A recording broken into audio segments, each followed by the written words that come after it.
And welcome back to another episode of Casey Campbell's Videocast. I'm, of course, Casey Campbell of Great Lakes Post. And joining me right now is Drew Dollar, driver of the number 15 car for Venturini Motorsports in the ARCA Menard Series. Drew, how's it going, man? Pretty good. Just been at home for a while, so ready to get back to racing. Yeah. Well, let's get into it. So what have you been up to the past few weeks?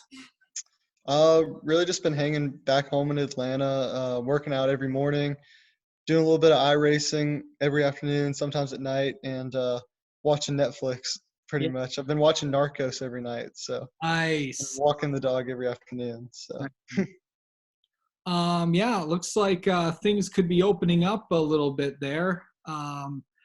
What do you think? Do you think you might go out and with all that stuff going on? I mean, if obviously the big news is what mm, Georgia's been doing, opening up things like gyms, hair salons, and stuff. What right. do you think you think about laying low for a while, or do you think you might want to maybe go out and explore? Yeah, I'm thinking I'm going to take it easy for a while, at least early on. Just still be cautious and don't want to don't want to get sick or don't want to get anyone else sick. So still want to be smart about it. Of course. How hard is? I mean, one of the biggest things that a lot of people are struggling with is we just talked about this before we went live is a haircut.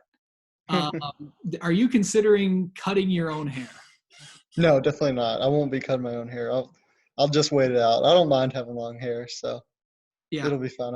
I'll be all right. as long as you don't have to put a helmet on or something. Yeah, it'll be good. Um, let's you raced, of course, the first few races. You got two races in for Venturini. How's that experience been going for you? Really good. I really enjoy working with the team and my team specifically. Shannon Rush is my crew chief, so I really enjoy working with him. Communication's good, and then Billy's a really good owner to work with, and Bill, they're really good to have at the racetrack, and obviously they've been around it a long time, so there's just a lot of areas I can pull from, and just have a good base that I can just just a good base of knowledge going to each track. So it's been really good, and I felt prepared every track we showed up at, and I feel like we've been able to unload and be competitive. I just feel like just need a little bit of luck. I've had some things not fall our way in the first two races, but I'm sure we'll get there. I know that we've had fast enough cars to be competitive and compete for wins. How's iRacing going, and how do you like it so far? And I mean, I'm Yeah, giving you something. uh, yeah, I've been running a good bit of iRacing. It's been all right. First getting into it, it's just not 100% realistic, so it's a little bit weird. And so I was a little bit slow maybe early on, but now I'm catching on and I'm up to speed. And then this week all the series are at Talladega, so that's kind of fun. Getting to do some drafting and try to work the draft. It's just tough when you're racing around people, who might not. I don't know. I just try not to wreck on the game, and some people don't care about it. But whatever, it's still fun, and I'm able to win some races every now and then. How do you think the iRacing's been going so far? I mean, and you've been doing it now almost a solid month. Mhm. Seems like how's it been going? Good. It's fun. I just like getting on with some friends and racing with them. I think it's the most fun when you're just around people racing. So I enjoy it. And it kind of passes the time a little bit, and I think it'll keep me sharp. So when we get back in a race car, it won't be like I totally forgot how to do everything. What? How long have you gone without leaving home? Um, I mean, I leave the house every day, like with my family.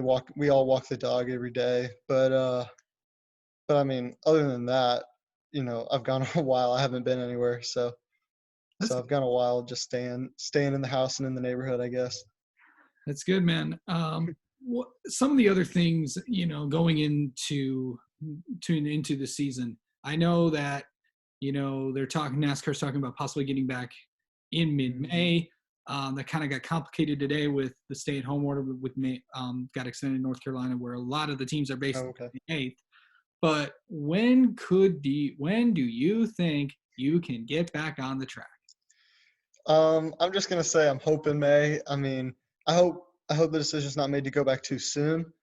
I want to go back as early as we can, but I don't want to go back too soon and then have to get delayed even more Right. later on. So that's one of the things I'm worried about. But I trust they'll make good decisions on it and get us back there when it's safe and it's time to go. But I'm hoping we get to go this summer and early in the summer at least. So, but I'll be ready when we get the call. Yeah. What kind of sort of thing? I mean, besides iRacing, Netflix, and walking with your family, what else have you been up to? Not much. Just like working out every morning still.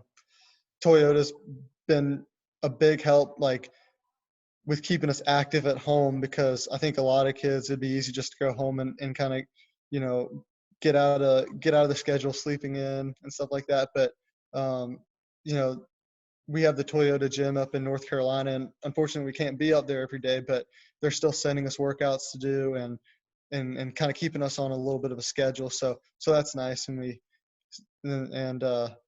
that's nice. So I'm able to, you know, every morning wake up, get on my phone and check out the workouts for the day and do that. So that's good at keeping me on a schedule and keep me from sleeping into noon. So I think that's the main thing.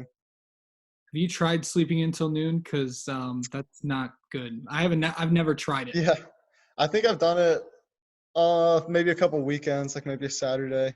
Where I'm like, if I work out, I'll just maybe. Usually, I take a day off a week or a day or two. Saturday, Sunday. Maybe I'll do like a light workout in the afternoon. But yeah, I've slept in past easily past 11 a few days, but not on the weekdays. I try to set my alarm for 8:30, 9 o'clock, so I still get a little bit extra sleep, Still but sleep. not too bad. Yeah. Yeah. So, what's your advice to someone that's? I mean, I know a lot of kids are kind of doing online school now, but for the rest of the time, they don't know what to do. So, what is Right. to them? I've really just enjoyed getting some outdoor time. Either that's like sitting on the back porch or playing with my dog in the backyard or walking my dog. So stuff like that. Been listening to a lot of music, but that's always me. I always listen to a lot of music. But yeah, I don't know. Just find something kind of productive to do, I guess, to pass the time and when you're finished with it, you feel like you've accomplished something. So that's what I've done every day. Kind of with the working out, it gives me something every day to complete, and then I kind of have I try to set it up to where I like have the right nutrition and stuff like that. So that's kind of stuff I've been focusing on to almost have a list that I can check off every day to feel like I'm still doing something and still being productive. What kind of dog do you have? He's a mutt rescue, Nice. so no clue. Nice. Actually, there was a study that was out yesterday. I don't know if you caught this, but humans can transmit coronavirus to pets. Oh yeah. Yeah. I, luckily, I don't have any Yeah. pets, so I feel like that. But Mhm. there's did you think that pets could possibly get it if there was? Yeah, I guess I'd heard dogs can't, but I guess like some lion got it or something, or a tiger. I don't know. Tested positive in New York yesterday. That's what they. Oh, really? Yeah, I've been not looking at the news too much lately because honestly, I mean, I was watching it early on, but the more I watch it, it's just I don't know. I'm just tired of hearing it over and over, and it's not usually not good news. So I try to limit it. Yeah. Um. Well, last thing is when you get back to the track, it's going to look a whole lot different. There's going to be a lot of procedures that everybody's going to have to follow and everything like that. Are you worried about possibly going back to the track and maybe getting either another driver, Mhm. crew member sick? Yeah, I mean, I'm just gonna have to trust, the people who make the calls and trust that they're gonna make the right decisions and put the right things in place to make it as safe as possible. I think everyone's gonna be naturally worried just because we've been in the houses for over a month now, and it's just this big deal. So it's hard to just forget about it, but at the same time, I'm just gonna have to trust and go out and do my thing on the track. So just gonna trust the guys in charge. All right, Drew. Thank you so much for joining us, and stay safe out there in Georgia. And it's gonna be an interesting few months for sure. We'll hopefully we'll see you guys out there soon, and maybe we'll have you back on. Yes, sir. Thanks so much. All right.